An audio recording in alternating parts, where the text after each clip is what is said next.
عاشورہ کے اندر کون کون سے کام کرنے والے ہیں جو مسنون عمل ہیں. ان میں سے پہلا عمل یہ ہے کہ ہم زیادہ سے زیادہ روزے رکھنے کی کوشش کریں.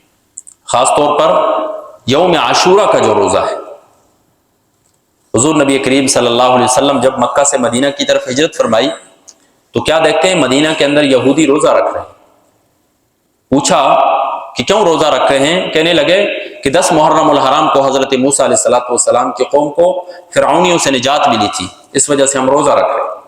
حضور نبی کریم صلی اللہ علیہ وسلم نے فرمایا کہ اس کے تو ہم زیادہ حقدار ہیں، موسیٰ کے تو ہم زیادہ قریب ہیں. چنانچہ حضور نبی کریم صلی اللہ علیہ وسلم نے 10 محرم الحرام کا روزہ رکھا.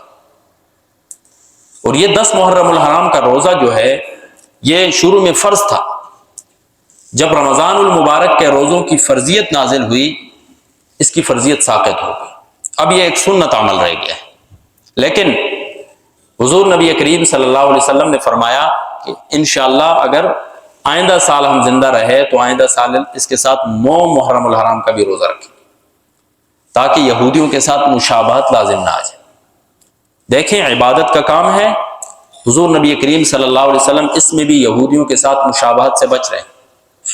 آج ہم اپنی زندگیوں کے اندر دیکھیں، اٹھتے بیٹھتے چلتے پھرتے ہمارا بولنا، ہمارا سٹائل، ہمارا چلنا، سب ہم ان کو فالو کر رہے ہیں.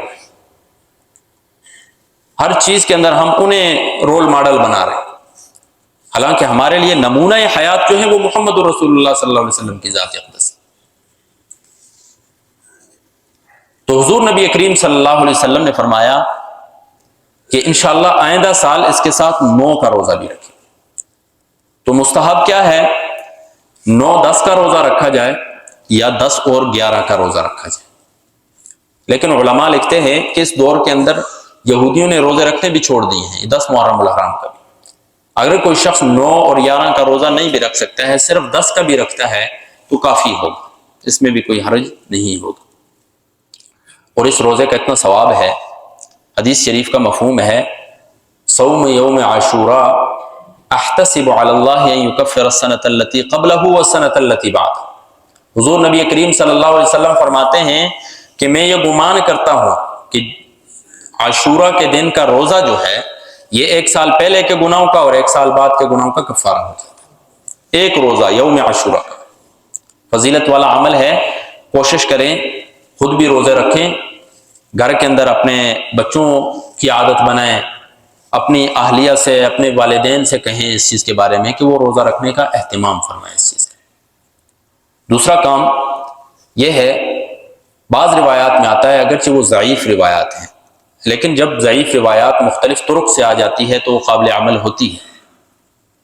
ان میں آتا ہے کہ 10 محرم الحرام کے دن اپنے اہل و عیال پر خرچ کرنا چاہیے. عام دنوں میں اگر بندہ نارمل کوئی کھانا بناتا ہے تو اس دن تھوڑا اچھا بنا لے ان کے لیے.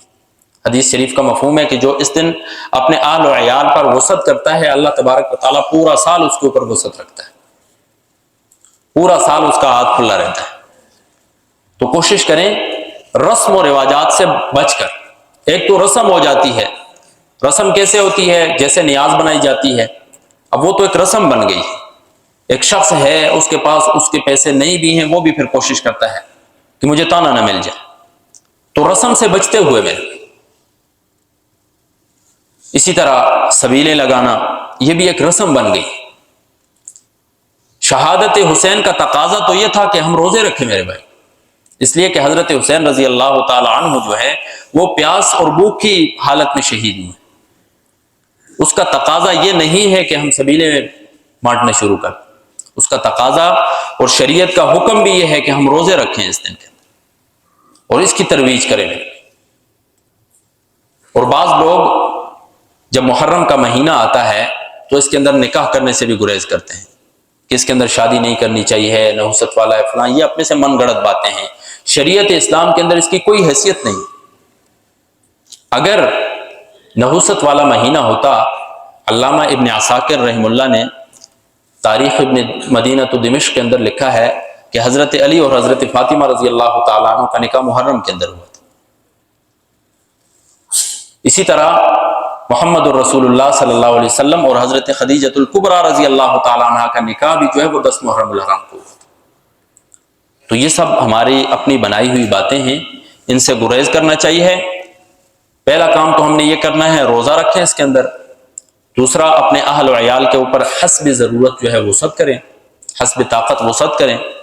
تیسرا کام یہ ہے، نوافل اور نوافل عبادات جو ہیں ان کے اندر کثرت کریں۔ پانچواں کام یہ ہے کہ ہم گناہوں سے بچیں، زیادہ سے زیادہ کوشش کریں کہ ان ایام کے اندر ہم گناہوں سے بچیں۔ جس طرح نیکی کے اوپر دگنا ثواب ہے، برائی کے اوپر بھی دگنا وبال ہے۔ تو نیکی کو ہم نے فروغ دینا ہے، برائی سے اپنے آپ کو بچانا ہے، اپنے بچوں کو بھی بچانا ہے۔